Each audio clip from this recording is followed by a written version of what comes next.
I'm Jay Desio from Drone-Works. Welcome to the first video in the new Drone-WorksPRO series, a series designed to bring your flying photos and videos to the next level. One of the key elements to creating videos people want to watch is to have everything in sync. Most UAS pilots don't have to worry about voice audio, which is a good thing since out-of-sync voice seems like you're watching a foreign film. But we do use music in many of our videos.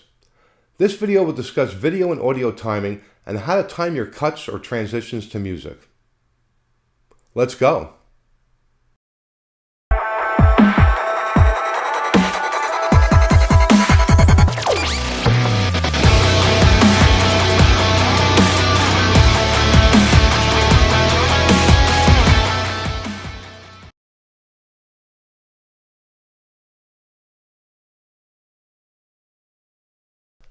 The tempo of a piece determines how fast or slow the music plays.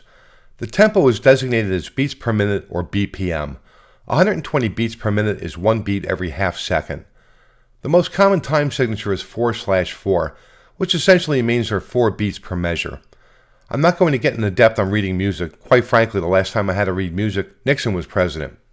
We'll concentrate on beats per minute as that's our main concern when timing video to music. Watch this short clip. You'll notice that the cuts to the next scene are not timed with the music.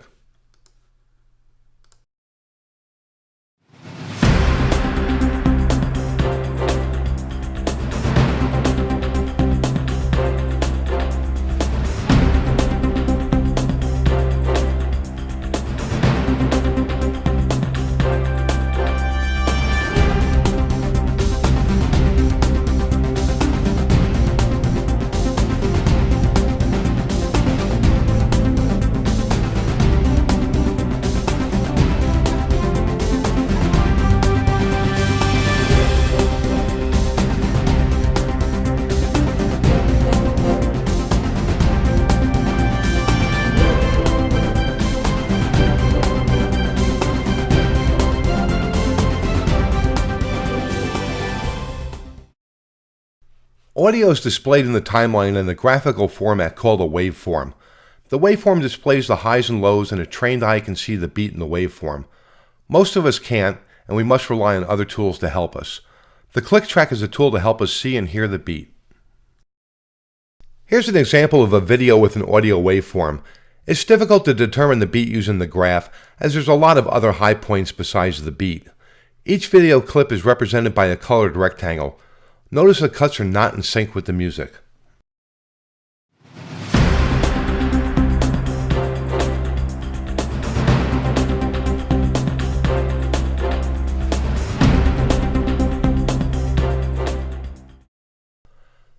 Something to keep in mind, your video clips will be equal to or a multitude of the measure. For instance, if the tempo is 120 beats per minute, each measure will be 2 seconds. Your video clips will therefore be in 2 seconds or in multitudes of 2 seconds, such as 4 seconds, 6 seconds, 8 seconds, and so forth. Here's the same video, this time using a click track. The beat is well defined visually on the click track. The video clips have been timed to the click track beat.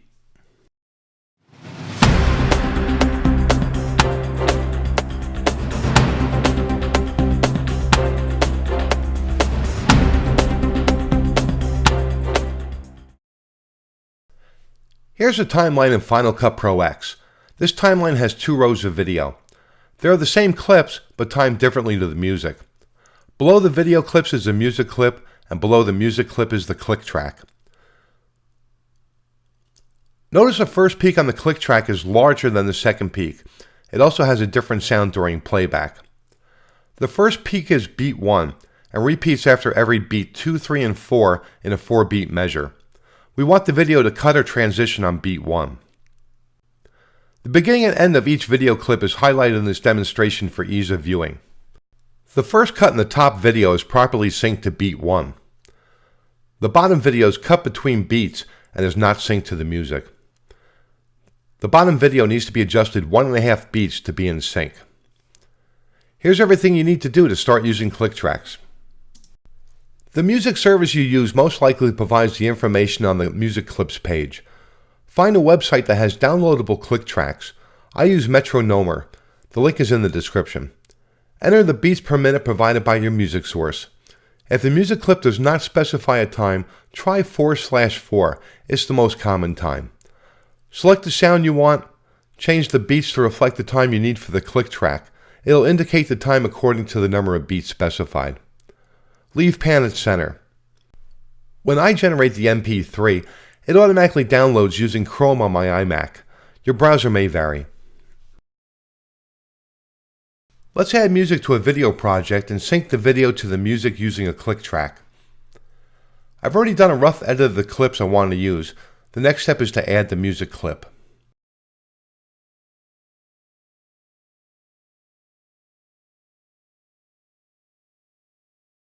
After adding the music clip, the first note needs to be synced to the first video frame.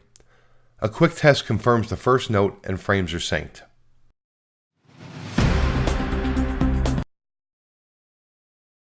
Now we'll add the click track and sync the first beat to the first frame of the video. Another quick test confirms the video, music, and click track are synced.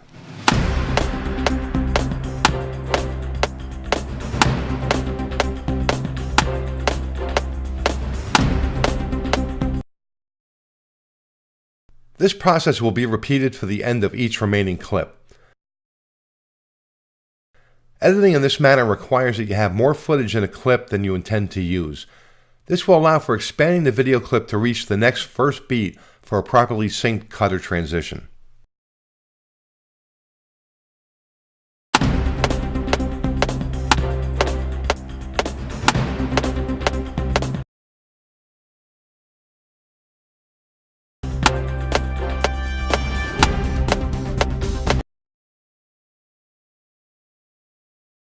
We'll play through each cut or transition to identify beat 1 and adjust the cut or transition to occur at beat 1.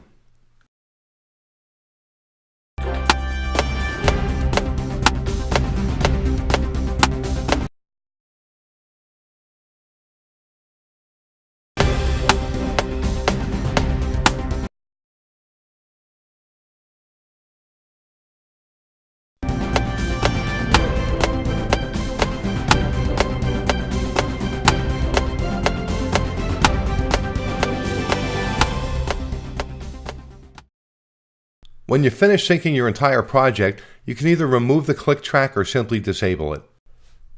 When you've synced your entire project, play it from start to finish to see how it flows. Let's take a look.